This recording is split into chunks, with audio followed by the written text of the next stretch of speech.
Sekian. Kamu nanya.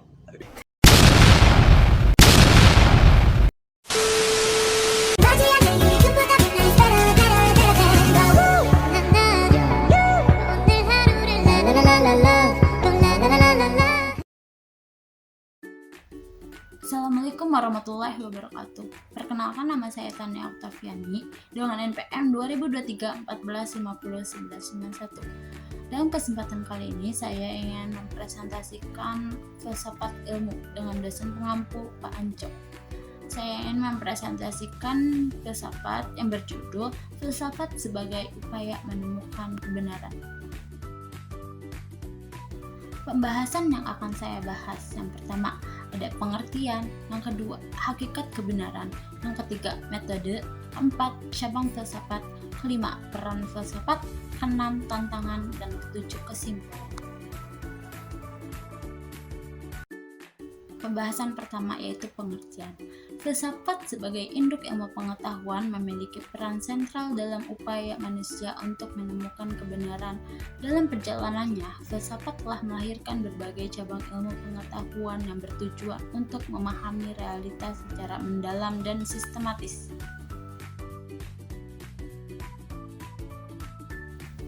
Pembahasan kedua yaitu hakikat kebenaran. Pertama ada konsep kebenaran yang terbagi menjadi berbagai macam. Pertama ada korespondensi, yaitu kesesuaian antara pengetahuan dan realitas. Kedua ada koherensi, yaitu konsistensi internal pengetahuan. Yang ketiga ada pragmatis, yaitu kegunaan pengetahuan. Selanjutnya ada kritis, yaitu kemampuan pengetahuan untuk mempertanyakan asumsi. Selanjutnya ada sifat kebenaran yang terbagi menjadi berbagai macam. Pertama ada absolut, yaitu kebenaran yang tidak berubah dan tidak tergantung pada persepsi atau interpretasi. Kedua ada relatif, yaitu kebenaran yang tergantung pada konteks, perspektif, atau sistem nilai tertentu. Selanjutnya ada kontekstual, yaitu kebenaran yang hanya berlaku dalam situasi atau kondisi tertentu. Selanjutnya ada sumber kebenaran yang terbagi menjadi berbagai macam juga. Yang pertama ada akal budi, yaitu kemampuan manusia untuk berpikir dan bernalar. Kedua yaitu pengalaman, yaitu pengetahuan yang diperoleh melalui interaksi dengan dunia. Selanjutnya ada intuisi, yaitu pengetahuan yang diperoleh secara langsung tanpa melalui penalaran logis. Selanjutnya ada wahyu, yaitu pengetahuan yang diyakini berasal dari sumber supranatural. Dan selanjutnya ada otoritas, yaitu pengetahuan yang diterima dari sumber yang dianggap terpercaya. Pembahasan selanjutnya yaitu metode pencarian kebenaran. Pertama ada metode deduktif, yaitu penarikan kesimpulan dari prinsip-prinsip umum ke kasus-kasus khusus.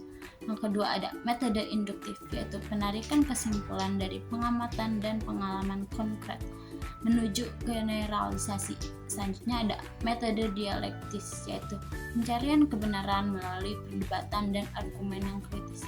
Selanjutnya ada metode fenomenologi, yaitu pengkajian realitas dari sudut pandang subjektif dan pengalaman individu. Selanjutnya ada cabang-cabang filsafat.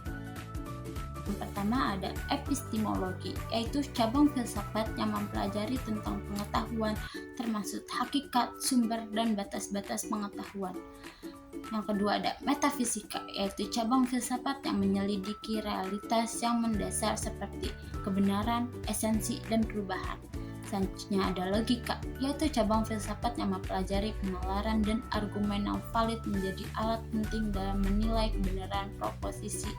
Yang selanjutnya ada etika, yaitu cabang filsafat yang membahas tentang moralitas dan nilai-nilai membantu menentukan mana yang benar dan salah dalam tindakan manusia. Selanjutnya ada peran filsafat dalam menentukan kebenaran. Pertama, mengembangkan keterampilan berpikir kritis, yaitu filsafat melatih kemampuan untuk menganalisis argumen, mengidentifikasi asumsi, dan mengevaluasi bukti secara objektif. Selanjutnya ada mempertanyakan dogma dan prasangka, yaitu filsafat mendorong untuk mempertanyakan keyakinan yang diterima begitu saja dan membuka diri terhadap perspektif yang berbeda. Selanjutnya menyusun kerangka konseptual, yaitu filsafat menyediakan kerangka berpikir yang koheren untuk memahami realitas dan menginterpretasikan pengalaman. Selanjutnya, meningkatkan kemampuan berdialog, yaitu filsafat memupuk kemampuan untuk berdiskusi secara konstruktif dan menghargai perbedaan pendapat dalam pencarian kebenaran. Pembahasan selanjutnya yaitu tantangan dalam menemukan kebenaran. Pertama, sifat kompleks terdiri dari berbagai macam, yaitu ada realitas, yaitu realitas bersifat kompleks dan multidimensi sehingga sulit untuk dipahami secara menyeluruh dan objektif. Selanjutnya ada keterbatasan pengetahuan manusia, yaitu kapasitas kognitif manusia memiliki keterbatasan sehingga pemahaman tentang kebenaran selalu bersifat parsial dan terbuka untuk revisi. Selanjutnya ada relativitas kebenaran, yaitu perspektif dan nilai-nilai individu dan budaya dapat mempengaruhi persepsi tentang kebenaran. Selanjutnya ada kepentingan dan bias, yaitu kepentingan pribadi dan bias kognitif dapat mempengaruhi proses pencarian dan interpretasi kebenaran. Yang selanjutnya ada kesimpulan.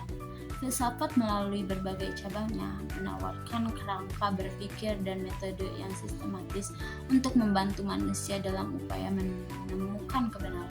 Meskipun proses tersebut penuh dengan tantangan dan kompleksitas, filsafat berperan penting dalam mengembangkan pemikiran kritis, memperluas perspektif, dan membangun dialog yang konstruktif dalam pencarian pengetahuan dan kebijaksanaan.